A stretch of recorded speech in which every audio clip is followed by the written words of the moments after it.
오늘 로마서 9장에 있는 말씀은 우리는 그릇이다 이렇게 얘기를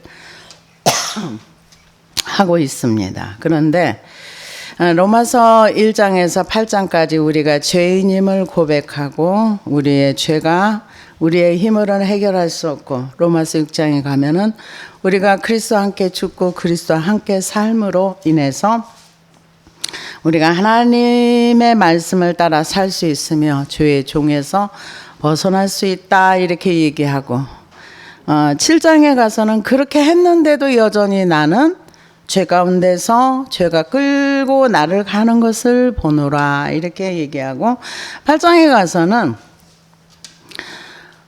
나는 하나님의 법과 죄와 사망의 법이 내 안에 있는 것을 본다 그러면서 하나님을 대적하는 것. 아까 조금 전에 6장에서는 그리스도 함께 죽고 함께 다시 산다 이렇게 얘기를 해놓고, 8장에서 뭐라 그래요? 하나님과 원수되는 거, 하나님의 말씀을 거역하는 거. 이것을 영으로서 죽이지 않으면 하나님의 법에 굴복지 아니할 뿐 아니라 할 수도 없다 이렇게 얘기를 합니다. 그러고 나서 나중에 뭐라고 얘기합니까? 그 하나님을 거역하는 것이 영으로 말미암아 죽었을 때야 하나님의 아들이 된다 이렇게 얘기해요. 근데 많은 사람들은 어떻게 생각합니까? 우리가 예수 그리스도 영접하면 자녀가 이미 다 됐어. 하늘의 권세도 있어. 그러면 하늘의 권세도 있고 다 있으면 그 죄와 상관이 없어야 돼요. 근데 여전히 우리는 수많은 사람들이 죄에 넘어지는 모습을 바라봅니다.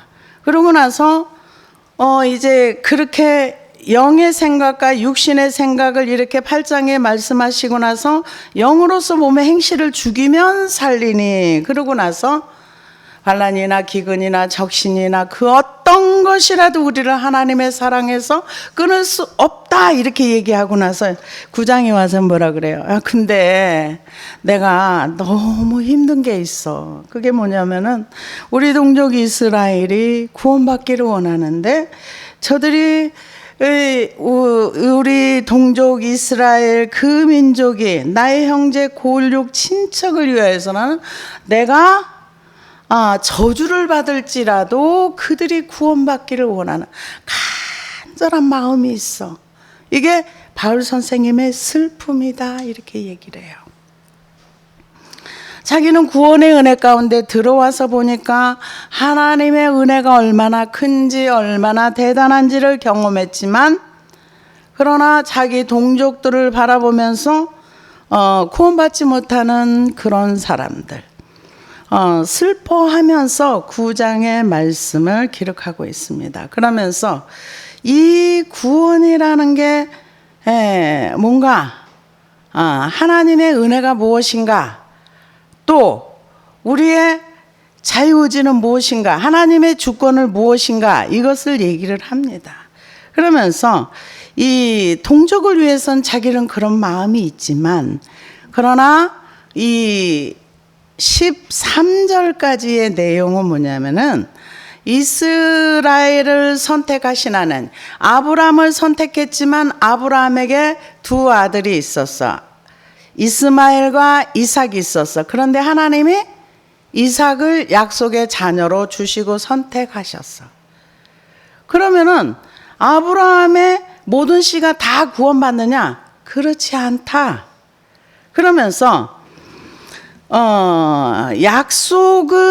약속의 자녀, 그러면 리브가를 통해서 이삭 한 사람으로 말미암아서 이렇게 하나님의 약속이 이어져 가는 걸 얘기를 하면서, 그러면서 야곱과 에서는 태어나지도 않았는데 아직 그 작은 자가 큰 자가 작은 자를 섬기리라 이런 예언의 말씀. 근데 태어나고 보니까 에서는 팥죽 한 그릇에 하나님의 약속을 가볍게 여길 만큼, 그래서 이런 얘기도 어떤 분은 하더라고요. 하나님이 그의 일생을 이미 아시기 때문에 그가 하나님을 가볍게 여길 걸 미리 아셨다. 그 말도 뭐 틀린 말은 아닌 것 같아요. 그런데 에서는 가볍게 여겼지만은 야곱은 어떤 대가를 지불해서라도 그것을 얻고자 하는 그런 마음이 있었어요. 그래서 모든 사람이 다 아브라함의 후손이라 해서 구원을 받는 게 아니다. 이렇게 얘기를 합니다. 그러면서 하나님이 야곱은 사랑하고 에서는 미워했다. 그러면 하나님이 에서를 많이 미워한 것처럼 그런 게 아니라 우선순위를 이렇게 뒀다. 이렇게 얘기를 하고요. 그러면서 이제 모세 얘기를 합니다. 15절에 모세에게 이르시되 내가 긍휼히 여길 자를 긍휼히 여기고 불쌍히 여길 자를 불쌍히 여기리라 하셨으니 그런즉 원하는 자로 말미암음도 아니요 다름질하는 자로 말미암음도 아니고 오직 긍휼히 여기시는 하나님으로 말미암으라. 이게 뭐냐면은 하나님이 긍휼히 여길 자는 긍휼히 여기고 불쌍히 여길 자는 불쌍히 여기고 또 근데 그 긍휼히 여기고 불쌍히 여기는 것은 그 사람의 행위 때문에 하는 게 아니라는 거죠. 이 모세에게 긍휼히 여길 자는 긍휼히 여기기는 출애굽기에 있는 말씀이거든요. 그러면서 하나님께서 이 바로 얘기도 나옵니다. 바로 얘기는 뭐냐면은 바로가 이스라엘 백성을 모세가 보내라고 했을 때 그가 말을 듣지 않습니다. 계속 내 백성을 보내라. 내가 이스라엘의 그 제사를 광야에서 받겠다. 그러는데 바로가 강팍하게 보내지 않습니다. 정말 지금 그 얘기를 하고 있는 거예요. 바로가 마음이 강팍해진 것이 하나님 때문이냐? 그건 아니죠. 바로가 마음이 강팍해진 것은 자기 욕심 때문이죠. 어떤 욕심이에요? 이스라엘 백성을 보내고 싶지 않은 욕심 때문에 점점점 더 강팍해지는 거죠. 그런데 그런 것을 하나님께서 그 강팍게 하는 거를 그냥 뒀다 이거죠. 그래서 우리가 죄 가운데 있을 때 하나님께서 유기시킨다. 그건 그냥 둔다는 얘기예요. 바로가 강팍하게 해도 하나님께서 그를 그냥 뒀다. 근데 만약에 바로가 진짜 하나님이라는 것을 인정하고 만약에 믿었더라면은 그 모세 앞에 납작 엎드렸을 겁니다. 근데 하나님을 인정하지 않았기 때문에 하나님이 누군지 난 몰라. 여호와가 누군지 난 몰라. 그래서 난 보낼 수 없어. 끝까지 그렇게 했던 것을 봅니다. 그래서 구원을 얻는 거는 원하는 자로 말미암도 아니요 다름질하는 자도 말미암도 아니고 오직 하나님으로부터 구원이 시작된다 이렇게 얘기를 합니다. 그 이유는 모세가 그런 일을 했기 때문에 구원을 받았고 모세가 주님의 나라에서 헌신했기 때문에 구원받은 게 아니다 이거예요. 노력으로 구원받는 게 아니라는 거예요. 이거는 하나님의 주권이다. 하나님의 주권과 통치 속에 우리가 들어가 있다는 거죠.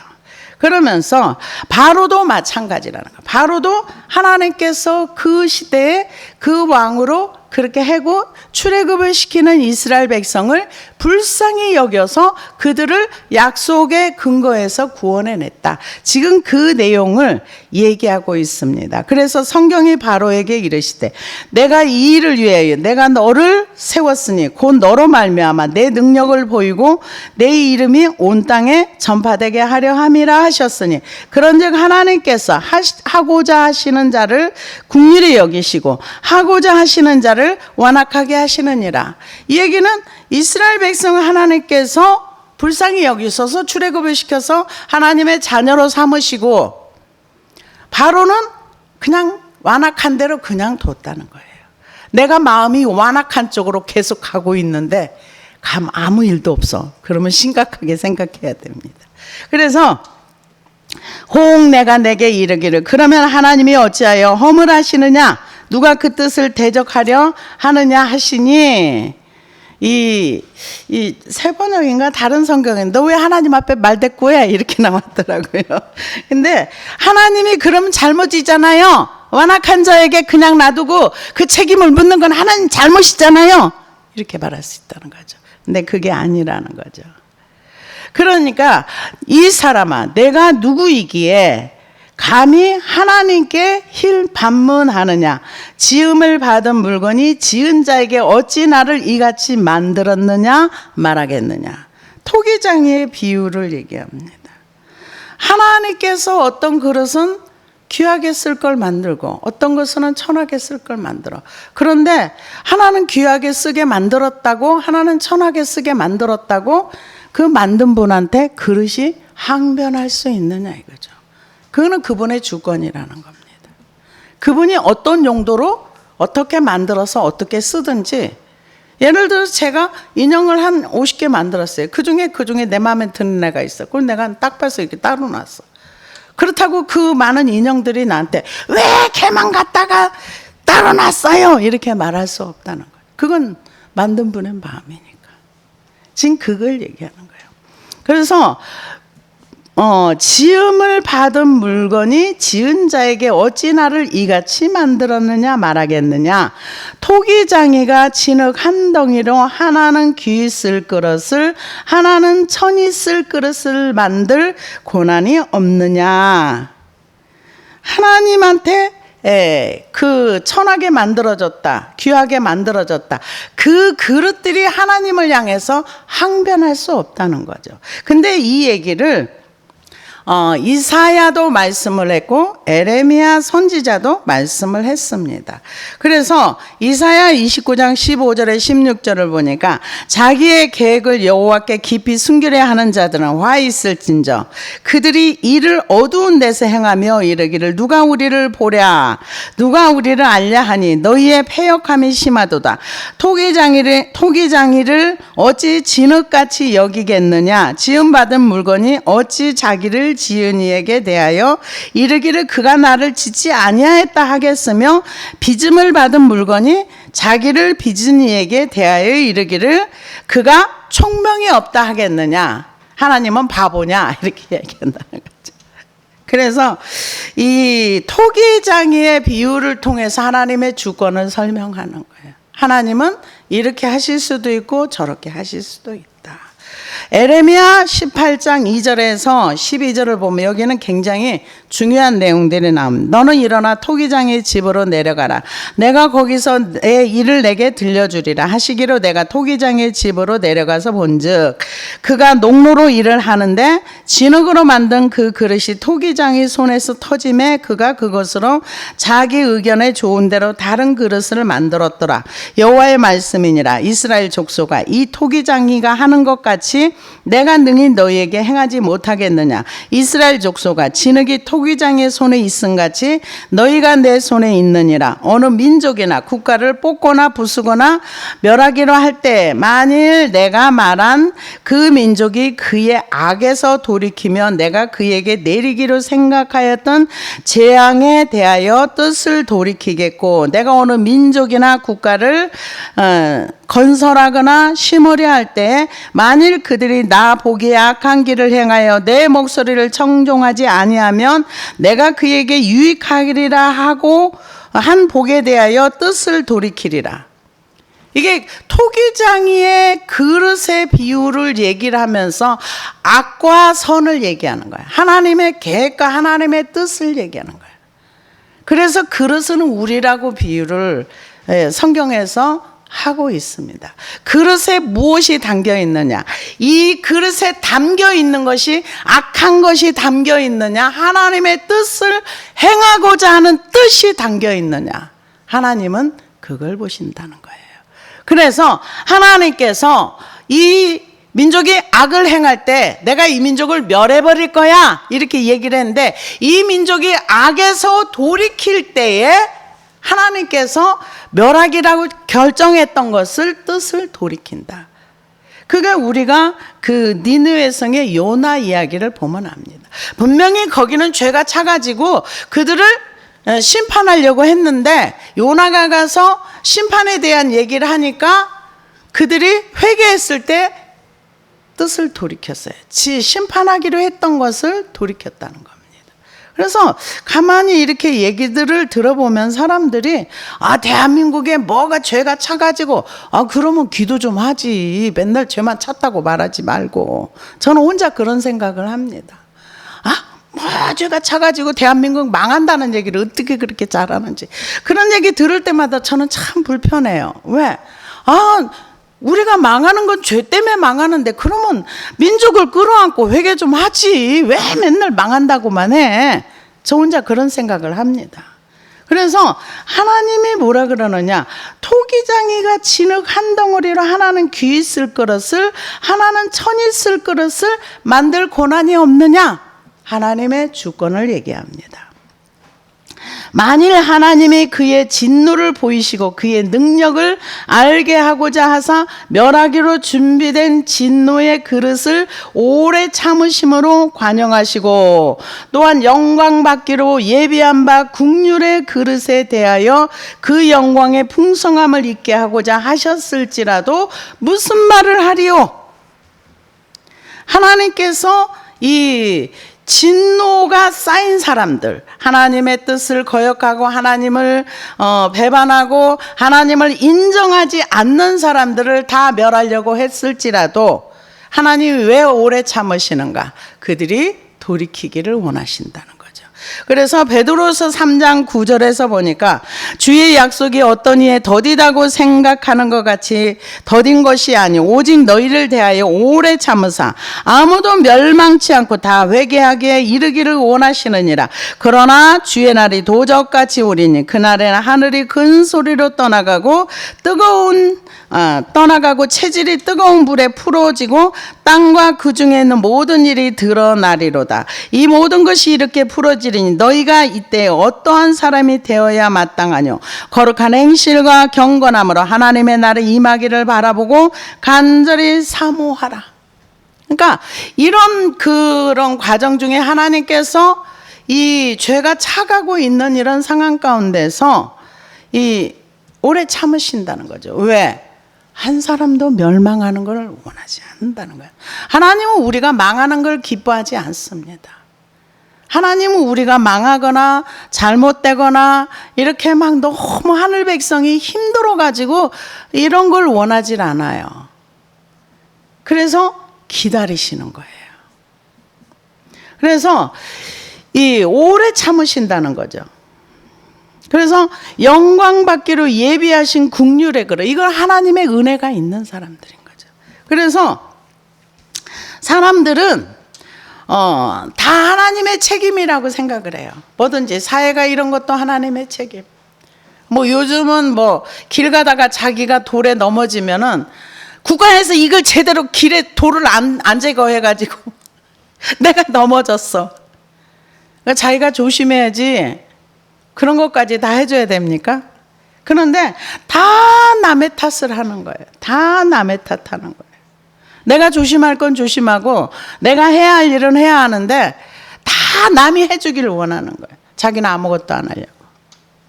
그래서 이 얘기를 합니다. 그래서 이 그릇은 우리니 곧 유대인 중에서 뿐만 아니라 이방인 중에서도 부르신 자니라. 우리가 뭐냐? 그릇이라는 거죠. 근데 우리 안에 악이 차 있으면 진노의 그릇이 되는 거고 하나님의 은혜가 있으면 국률의 그릇이 되는데 그러면 하나님께서 악으로 채우라고 했느냐? 그건 아니라는 거죠. 하나님의 은혜를 알고 나서 하나님 앞에 나가서 내 안에 있는 악을 버려야 깨끗한 그릇이 되는 것입니다. 그래야 하나님의 쓰시기에 합당한 그릇이 되는 거예요. 그래서 디모데후서 2장 19절에서 22절 보니까 그러나 하나님의 견고한 터는 섰으니 인침이 있어 일렀으되 주께서 자기 백성을 아신다며 또 주의 이름을 부르는 자마다 불의에서 떠날지어다 하셨느니라. 큰 집에는 금그릇과 은그릇뿐 아니라 나무그릇과 질그릇이 있어 귀하게 쓰는 것도 있고 천하게 쓰는 것도 있나니 그러므로 누구든지 이런 것에서 자기를 깨끗하게 하면 귀히 쓰는 그릇이 되어 거룩하고 주인의 쓰심에 합당하여 모든 선한 일에 준비함이 되리라.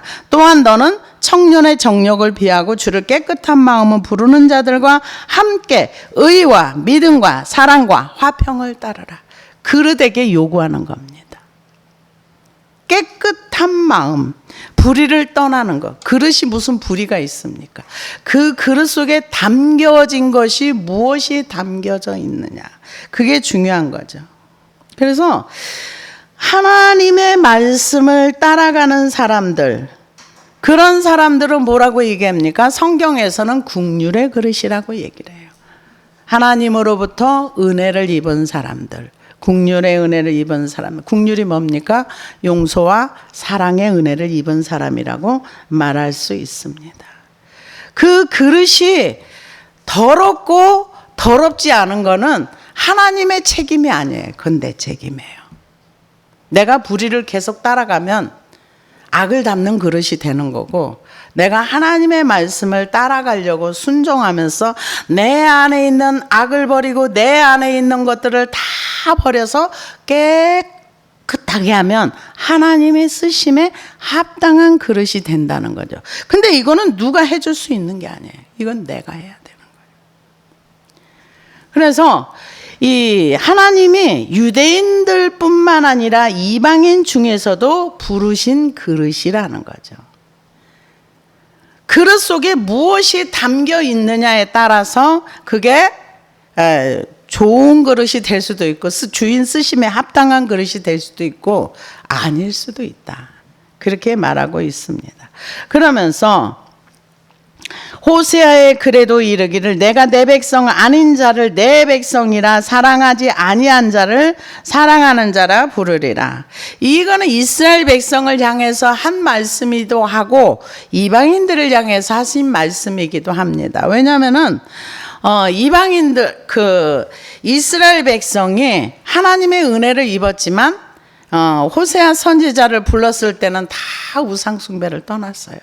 그랬을 때 하나님께서 그들을 심판하는 중에 하나님께로 돌아오는 자에게 국률을 입혀주겠다. 그렇게 얘기를 했습니다.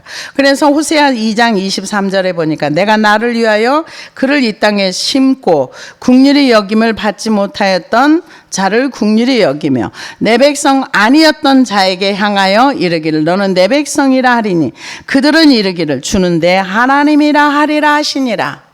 그러니까 이방인들은 원래 하나님과 상관이 없었는데 하나님이 이방인들도 부르셔서 하나님의 국률을 입을 수 있는 그릇으로 만드셨다. 그렇게 얘기를 합니다.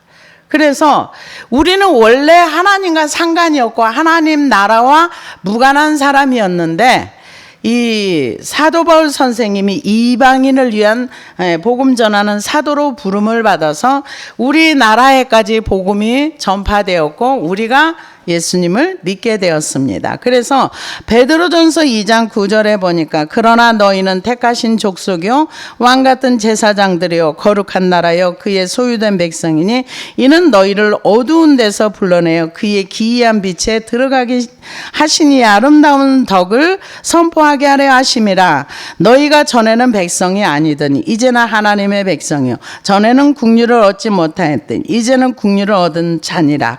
사랑하는 자들 거류민과 나그네 같은 너희를 권하노니 영혼을 거스려 싸우는 육체의 정욕을 제어하라. 그릇들에게 하는 얘기예요. 우리가 원래 하나님의 백성이 아니었는데 하나님께서 복음을 듣고 하나님의 국률을 입은 자로 만드셨다. 이렇게 얘기를 합니다. 그래서 원래는 하나님 백성이 아니었는데 하나님 백성으로 불러주셨고 또한 이사야가 이스라엘에 관하여 외치되 이스라엘 자손들의 수가 비록 바다의 모래같이 많을지라도 남은 자만 구원을 얻으리라. 이 남은 자에게는 호세아서도 나오고 미가서도 나오고 이사야서도 굉장히 많이 나옵니다. 이 얘기는 많은 사람들이 다 타락해가지고 하나님을 떠날 때 하나님께로 돌아오는 자를 얘기하는 거예요. 그래서 이사야 10장 20절에서 22절에 보니까 그날에 이스라엘의 남은 자와 야곱 족속에 피난한 자들이 다시는 자기를 친 자를 의지하지 아니하고 이스라엘의 거룩하신 여호와를 진실하게 의지하리니 남은 자 곧 야곱의 남은 자가 능하신 하나님께로 돌아올 것이요 이스라엘이여 내 백성이 바다의 모래 같을지라도 남은 자만 돌아오리니 넘치는 공의로 파멸이 작정되었습니다. 이게는 뭐냐면 이스라엘 백성이 아무리 많아도 그 중에서 하나님께로 돌아오는 자가 하나님의 백성이라는 거예요. 혈통적인 그 이스라엘의 숫자가 많은 게 중요한 게 아니라 그 중에서 하나님을 의지하고 하나님께로 돌아와서 하나님만 나의 하나님이십니다. 하나님만 의지하고 하나님만 믿는 사람이 구약에나 신약에나 하나님의 백성이라는 거예요. 교회의 숫자가 아무리 많아도 그 중에서 하나님을 의지하고 하나님을 의지하려면은요, 내 힘이 다 빠지고 내 힘이 뭔 줄 알아야 돼요. 내 힘이 모르는데 어떻게 하나님을 의지합니까? 의지 못해요. 내 힘으로 사는 거지. 내 힘이 다 빠져서 하나님밖에 나의 구원이 없습니다 말하는 사람이 남은 자라는, 마음이 하나님께로 완전히 돌아와서 하나님만 의지하는 그가 하나님의 백성이다 이렇게 얘기를 합니다. 구약에도 똑같고 신약에도 똑같아요. 남은 자의 사상이라. 그래서 이 남은 자만 돌아온다는 거예요. 남은 자만 구원을 받으리니, 지금 그 유대 땅에, 이스라엘 땅에 이 혈통적으로 유대인들이 굉장히 많아요. 근데 그 중에서 하나님께로 돌아오고 예수 그리스도가 메시아다 하는 사람만 구원을 얻는 거죠. 아무리 랍비라 할지라도. 예수 그리스도를 믿지 아니하면 구원과는 상관이 없는 겁니다. 우리가 주님을 의지한다. 단어는 쉬워요. 의지한다. 그러나 우리가 의지하는 그 단계까지 우리의 믿음이 가야 되는 거예요. 믿음이라는 건요, 하나님과 연결시키는 가장 중요한 통로예요. 이 믿음이 절망 가운데 있으면요, 절대로 믿음이 없습니다. 왜 절망합니까? 내가 원하는 것이 이루어지지 않고 내 뜻대로 안 되기 때문에 절망하는 거예요. 내 뜻은요, 다 버려야 돼요. 내 뜻을 버려야 하나님의 뜻이 보여요. 내 뜻을 안 버렸는데 어떻게 하나님 뜻이 보입니까? 근데 내 뜻이 뭔지도 모르는데 어떻게 버립니까? 내 뜻을 버려야 하나님의 뜻이 버리고 내 힘을 버려야 하나님을 의지할 수 있는 하나님의 힘이 뭔 줄 알아요. 믿음이 없으면은요, 하나님과 나하고는 아무 상관이 없어요. 구원을 받는 것도 믿음으로 구원받고 하나님을 의지하는 것도 하나님 그가 계신 것과 그가 하나님의 존재 자체를 인정할 때에 그때 믿음이 시작되는 거예요. 근데 몰라요. 내가 인정하고 있는지 안 하고 있는지. 나는 믿는다고 생각을 해요. 근데 모세를 보십시오. 안에 화가 차 있으니까 하나님 뭐라 그래요? 그 명령해서 물을 내라 그러니까 이 안에 이제 화가 많이 있으니까 내가 너희를 위해서 우리가 물을 내라 하면서 탕탕 치잖아요. 그냥 하나님 뭐라 그래요? 아, 네가 화가 많이 났구나 이러셔요? 아니야, 네가 나를 안 믿었어 그래요. 왜? 내가 중심에 있으면은요, 하나님을 믿기가 어려워요. 나를 의지하고 나를 믿고 내 뜻을 원하고 내가 원하는 내가 영광 나를 드러내기 위해서 바빠요. 그래서 남은 자만 구원을 받으리니 주께서 땅 위에서 그 말씀을 이루고 속히 시행하시리라 하셨느니라. 또 이사야가 미리 말한 바 만일 만군의 주께서 우리에게 씨를 남겨주지 아니하셨더라면 우리가 소돔과 같이 되고 고모라 같이 같았으리라 함과 같으니라. 뭐라 그래요? 이스라엘 백성이 죄도 소돔과 고모라처럼 이렇게 차고 넘쳐가지고 하나님의 국률과 자비가 없었더라면 완전히 진멸됐다는 거예요. 그 중에 하나님이 우리를 불쌍히 여기셔서 은혜를 주신 거예요. 저는 기도하다 보면은 제일 많이 나오는 얘기, 하나님이여 나를 불쌍히 여기소. 은혜가 아니면 나는 살 수 없는 인생입니다. 그래서 이 하나님의 국률 때문에 이 지구가 살아있고 우리가 살아있습니다. 그러나 이 지구가 무한하진 않습니다. 그런즉 우리가 무슨 말을 하리요? 의를 따르지 아니하는 이방인은 의를 얻었으니 그 믿음에서 난 의요. 의의 법을 따라간 이스라엘은 율법에 이르지 못하였으니 어찌 그러하냐? 이는 그들이 믿음을 의지하지 않고 행위를 의지함이라. 부딪히는 돌에 부딪혔느니라. 이 얘기는요, 아브라함이 하나님을 믿음에 그것을 의로 여겼더라. 지금도 똑같습니다. 우리가 예수 그리스도를 믿음에 그것을 우리 의로 여겨주십니다. 이 이스라엘 백성들이 왜 넘어졌는가? 율법을 통해서 의를 얻고자 했어요. 자기가 열심히 율법을 행하고 율법을 통해서 자기가 의롭게 된다고 생각한 거예요. 하나님을 믿는 게 아니라 자기의 힘과 노력을 통해서 자기가 의롭게 되려고 무지하게 노력한 거예요. 근데 그게 의미가 없다는 거죠. 하나님이 우리에게 요구하는 것은 믿음입니다. 근데요, 믿음이요, 불신이 빠지기 전에는 믿음이 안 옵니다. 아무리 기도를 해도 불신이 하루아침에 빠지지 않습니다. 이거는 정말 하나님의 긍휼과 자비와 은혜가 있어야지만 이 불신을 버리고 믿음으로 갈 수가 있습니다. 그래서 믿음의 법이라는 것은 우리가 하나님을 온전히 믿고 신뢰하는 게 믿음의 법입니다.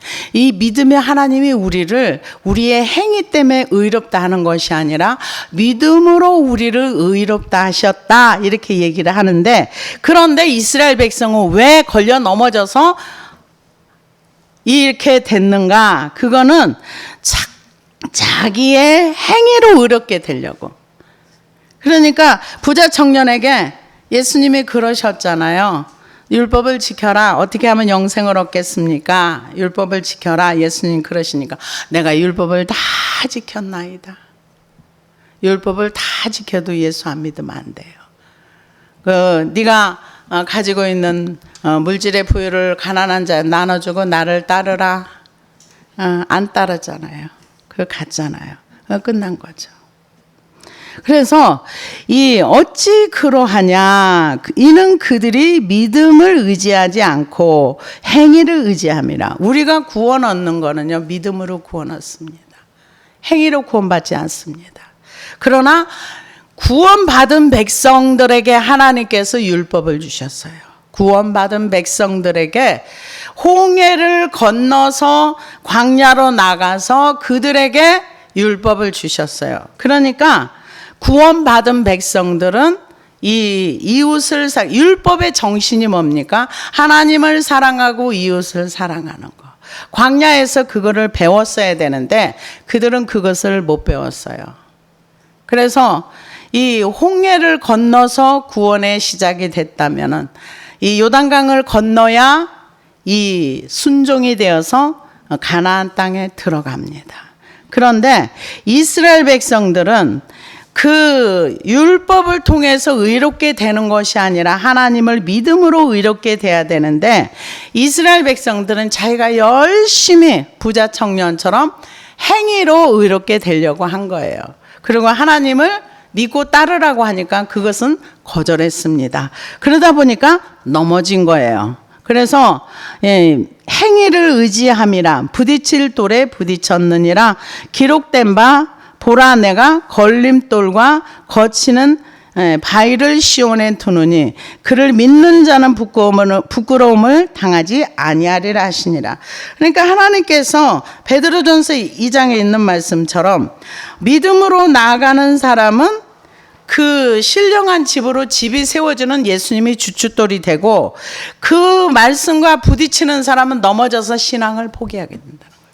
그러니까 우리가 말씀을 순종하면은 집이 세워지는 거고, 순종하지 않으면은 무너지는 그런 결과물이 온다는 것을 얘기합니다. 그래서 많은 사람들이 그 행위로 율법을 열심히 노력해가지고 지켜가지고 구원받는다고 하면 이것도 이단입니다.